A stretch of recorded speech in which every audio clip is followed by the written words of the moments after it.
కూలీల వేషధారణలో పోలీసులు పేకాట రాయులకు జలకిచ్చి అరెస్ట్. సిరిసిల్ల జిల్లాలో సినిమాటిక్ స్కెచ్. అయితే పేకాట రాయులను పట్టుకునేందుకు పోలీసులు ఏం చేశారట, కూలీల వేషం ఎత్తారట.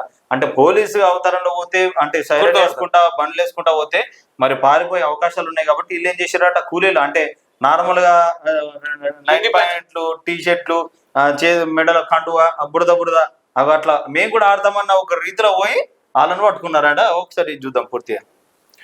సినిమాలో దొంగలను పట్టుకునేందుకు పోలీసులు మారువేషాలు వేస్తుంటారు. ఇలాంటి ఘటన సిరిసిల్ల జిల్లాలో జరిగింది. ముస్తాబాద్ మండలం బదన్కల్ గ్రామ శివారులో కొంతమంది పేకాట ఆడుతున్నారని పోలీసులకు సమాచారం అందింది. దీంతో యూనిఫామ్ లో వెళ్తే తమను చూసి పారిపోతారని భావించిన పోలీసులు కూలీల వేషంలో అక్కడికి వెళ్లారు. పంట పొలాల మధ్య ఓ చెట్టు కింద కొందరు పేకాట ఆడుతుండగా వారిని రౌండప్ చేశారు.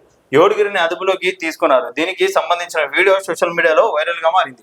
ఏడుగురు అంటే ఇద్దరే కనబడుతున్నారు, ఇంకా ఐదుగురు ఇక ఉంటారు. తీసుకున్నారు. అయితే సినిమాలలో చూస్తూ ఉంటాం ఇట్లాంటివి. ఎందుకంటే మారువేషంలో వెళ్ళి దొంగల్ని పట్టుకోవడం అసలు పోలీసులు కూడా, అంటే సిరిసిల్లలో ఈ ఘటన చోటు చేసుకోవడం అనేది చాలా వెరైటీగా కనబడతా ఉంది. ఎందుకంటే పేకాట రాయలు సీక్రెట్ గా పోలీసులకు తెలియకుండా ఒక చెట్టు కింద ఆడుకుంటే, వాళ్ళకు తెలియకుండా వాళ్ళకు గుర్తుపడకుండా ఈ పోలీసులు వేషధారణ వెళ్ళి, కూలీల వేషధారణ వెళ్ళి వాళ్ళని పట్టుకోవడం అంటే నిజంగా ఇది ఇవ్వాల్సిందే. పోలీసులకైతే యాక్షన్ ఇవ్వాల్సిందే.